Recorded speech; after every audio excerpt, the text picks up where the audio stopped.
In Pittsburgh, Pennsylvania, it was said prosperity was measured by the thickness of the soot in the air.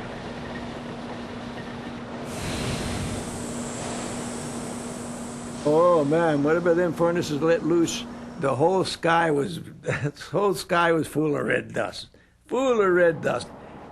If you had your wash out, you had your laundry out, it was too bad. You had to run outside and pull that laundry in because it would be covered in red dust. You would see them coal mines lit up from Greensburg all the way to Uniontown. It was wonderful to see it.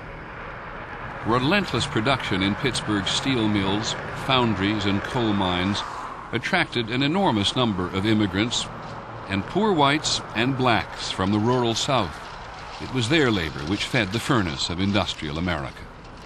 You had to pick everything up. You had to move everything by hand. No lunch breaks of any kind.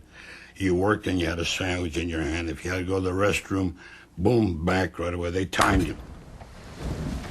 Well, you get home at night, you couldn't lift your arms up. I remember this.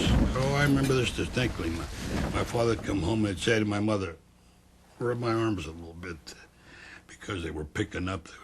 There was no, it was all mule work. I had two uncles that worked in the mill. It was dangerous. No safety precautions were in the mills. You could walk in the mill and see people with one arm, one leg.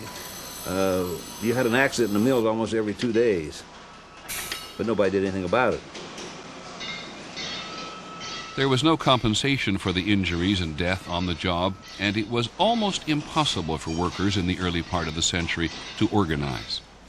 They tried to start a union, and of course they had the coal and iron police, they were called in those days.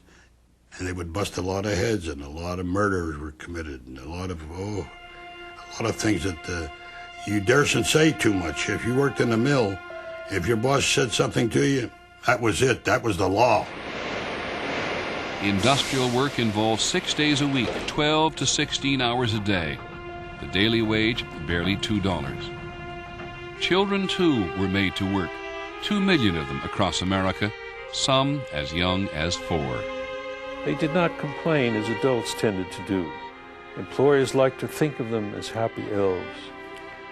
E.L. Doctorow wrote about child labor in his novel of life in the early century, Ragtime. They were more agile than adults, but they tended in the latter hours of the day to lose a degree of efficiency. In the canneries and mills, these were the hours they were most likely to lose their fingers or have their hands mangled or their legs crushed.